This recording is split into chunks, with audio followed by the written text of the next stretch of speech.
And I'm just here because I want to tell you about the experience of having a really strong desire, hoping that does help someone. So I want to tell a bit of a goofy story before. I was really into this game called Roblox. Basically, it's like a virtual universe where anyone could make a game and anyone else could play it. Now, back in grade 4 or 5, I was like super addicted to this game. Like, I remember even in online school, during the school class itself, I would be playing Roblox on the game, trying to get my wins. And I would enjoy these games like Zeppelin Warfare, you would try and shoot the balloon down, or like Trench Warfare, it's like simulating World War One. But the special part of Roblox was that they had this really cool thing called Robux. Basically, you can use Robux to buy any super strong power up you wanted, buy some clothes. It was like the money in real life. Now, I had such a strong desire for this. I wanted it so badly that I would do anything I could for it. So the first thing I tried, right? Free Robux websites. I go on Google, free Robux, put in my credit card. No, it didn't work. Put in your password. Nah, that didn't work either. But I still want Robux. So a little more better effective way was like putting in surveys, but because I had such a strong desire, it's almost as if I was looking for opportunities on how I can make them. So the first one I found was basically like buying Roblox accounts for a low price and then selling them back high, and in between is easy profit. But I still want more though. So about that time, I learned how to code in Python. At first, I didn't really have any usage for it, but Roblox. Think about it. Before, it's Roblox and a strong desire to make Robux, and that's hustling, okay? But Roblox, coding knowledge, and a strong desire to make Robux, you combine that, and it's almost as if you have like a new perspective. You have a new perspective on everything. It's kind of like when you're looking for red cars, you're able to notice red cars. And so because I knew how to code, I just noticed new opportunities. So the first thing I noticed was that basically on Roblox, they have these things called groups. It's sort of like your online community, but on Roblox. And you could just buy these shirts, buy these stuff, and the Robux would basically go to the group. Except sometimes there would be no one in the group at all. And so what that means is that anyone can just join it, claim it, and then take the Robux and then ditch. But the issue is there's just too many groups out there. So with my little coding knowledge at the time, the simple strategy was to just scrape all of the groups on Roblox, look for any unclaimed groups, and then just get it. The feeling of getting Robux was genuinely so nice. Yeah, this was sort of like what the script looked like. It's pretty simple. Like as I went along through my journey, I noticed even more opportunities. One of them was basically just increasing the follower count. For some reason, it's like people just pay me Robux for that. Like, it was like people have no friends, but they want to look popular, so bought the followers.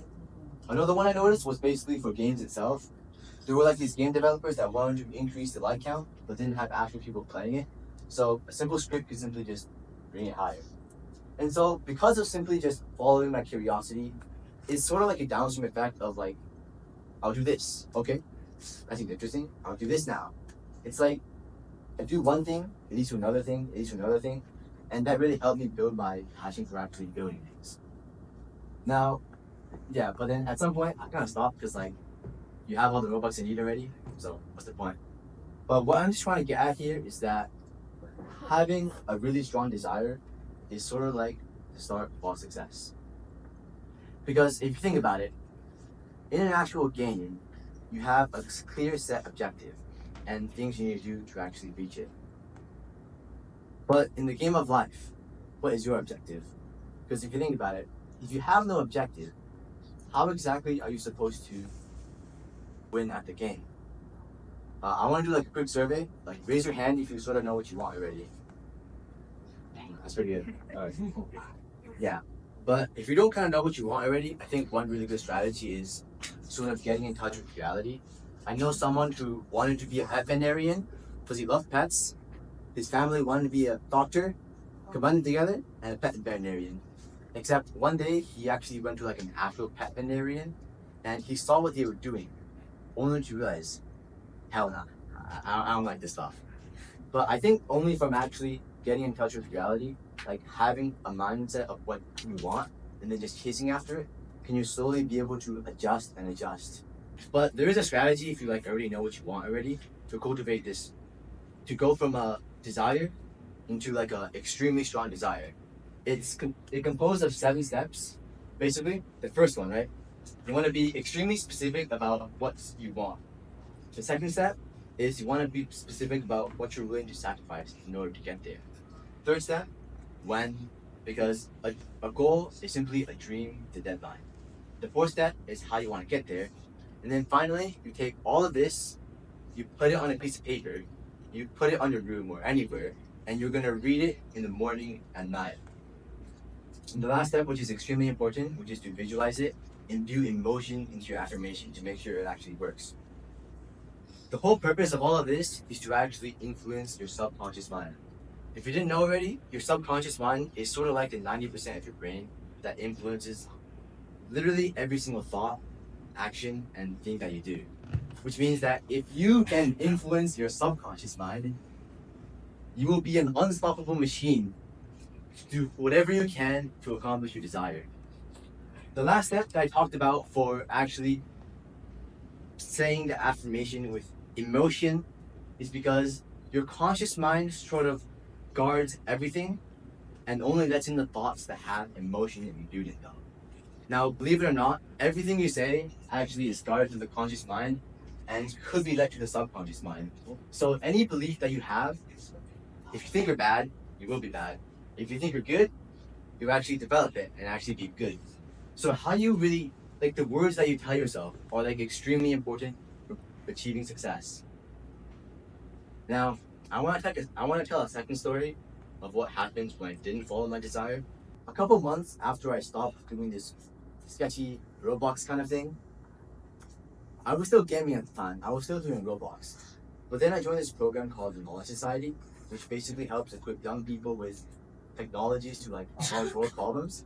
I'm not really sure, but what it really helped me do was sort of like surround me with all of these craft people, give me things to do, and then all of a sudden, it's like getting punched in the face because before there was no negative incentive for playing games, but now with so many craft people and things to do, it's like doesn't feel good anymore, and that really helped me actually get a taste of discipline. So basically, like getting better sleep, meditating, doing those small little things which help you become more productive. And I started working on like more coding projects. But then the thing is, when I was actually going through my journey of like building these projects, I received some very interesting advice, which was along the lines of, don't start a startup when you're young, don't do it for the money. But the thing is, it's literally my goal. Like I'm just trying to build products which let me accomplish my financial freedom. I'm still going there, so I feel like a fraud like talking about this, but this advice, like, it really held back a lot of growth because you could be productive without actually being productive. Like, if you're not moving towards your goal, you're not being productive. If you are, then you are.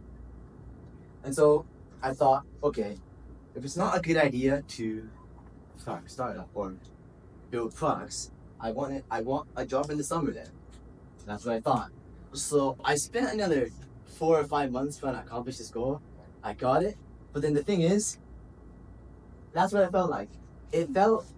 Something just felt wrong. Because I still had this deep-rooted desire which I didn't recognize yet, but I was pursuing this other thing which was kind of not related. It left me in a big state of confusion.